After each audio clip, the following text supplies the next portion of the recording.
Hey there, Scott Wilkinson here at CEDIA Expo 2013.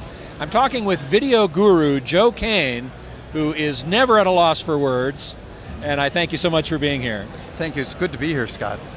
Now, unlike previous shows, you're not here demonstrating, you're not here teaching, you're a member of the press this time. Yes.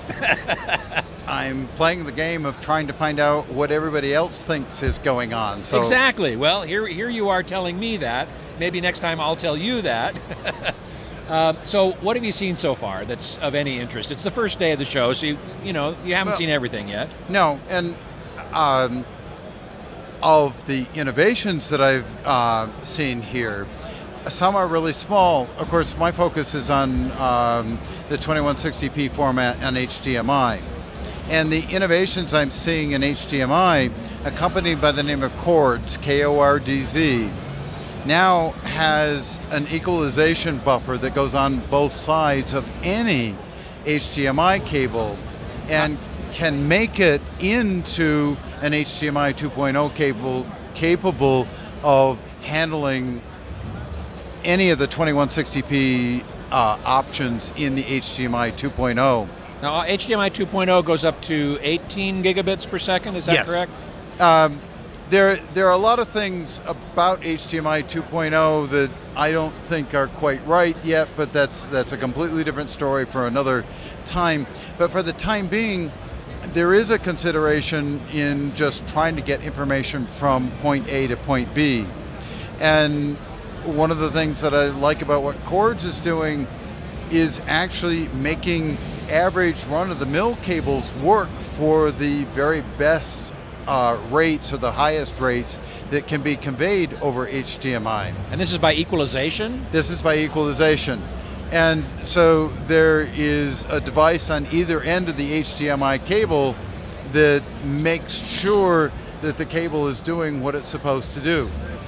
So this is different from the powered HDMI cable, the red mirror. Right. Well, what those devices did is they tried to fix the signal. You know, it would come down the cable and it would be ruined. Right. And they would try to fix it. What this system is doing is pre-equalizing the signal so that it's not ruined by the time that it gets to the distant end. But there's still a buffer at the distant end that makes sure that everything is in time and everything is stepped properly. So it pre-equalizes at the beginning of the cable and then stabilizes and fixes everything that at the end. So it's a two-sided approach. And it'll work with any HDMI cable. It's not, it doesn't have to be built in. Well, among the things that they're doing is they're showing 2160p over a very thin HDMI cable. Oh, yeah. And over a very long, thin HDMI cable. Wow, okay. So I think that that's going to be an innovation in itself, because I'm certainly encountering a lot of installations where the HDMI sort of doesn't work and there's losses in the cable. Well, it turns out that this can fix a lot of existing HDMI problems, plus giving you a future proof, is if there is such a thing as future proof, but give you something that will give you an assurance that when new things come, you'll still be able to handle it. Now, one of the things I've noticed at the show so far, all of one day, is there's actually very little in the way of UHD displays on the show floor, or being introduced, I should say. Sony has one, Display Development has one, a rebranded Christie, but Digital Projection doesn't, Epson doesn't, JVC doesn't really. Do you see this as a stall, a stumbling block, or are we just waiting for too many things to be resolved?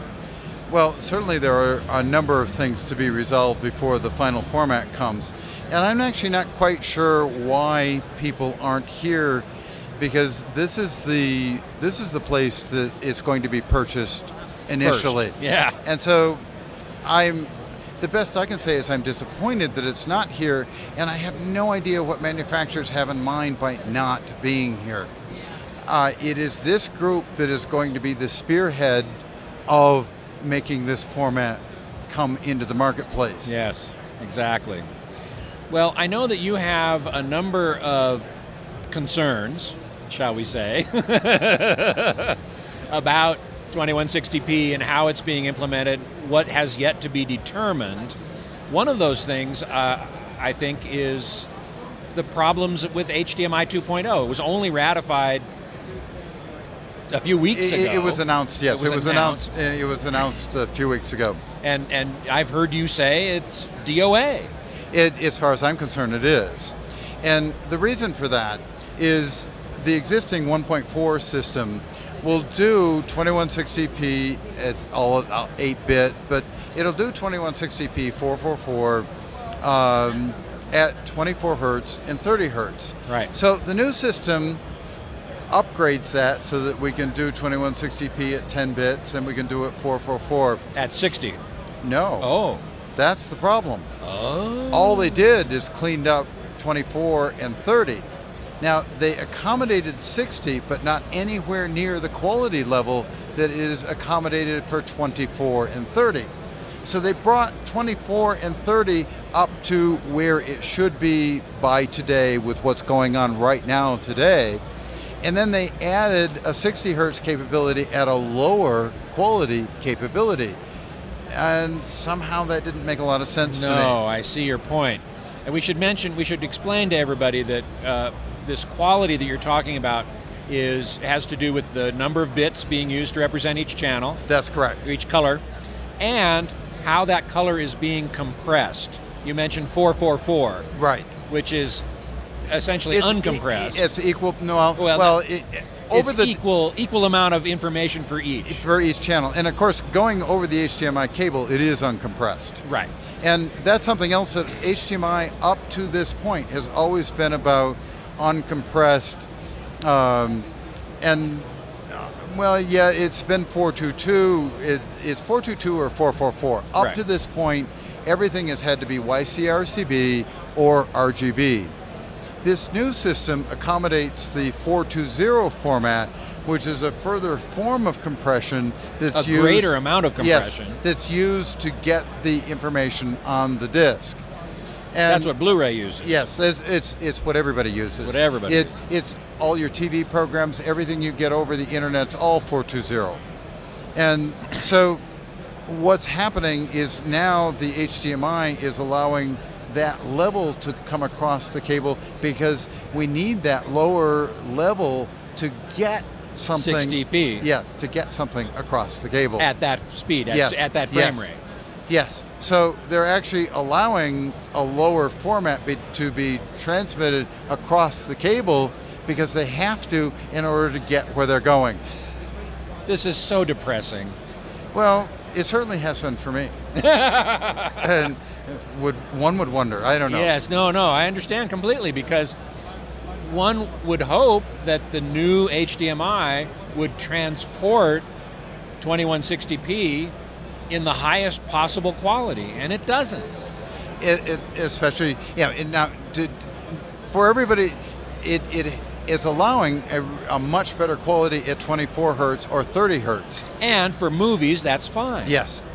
So I need to emphasize that it's not a totally negative not situation. Not a wholly bad thing. Yeah. And I need to. But if anybody does a comparison on a really good display between 30 hertz material and 60 hertz material, they're going to see that the 60 hertz material is not as good as the 30 hertz material. Yet we need the extra speed to get better pictures.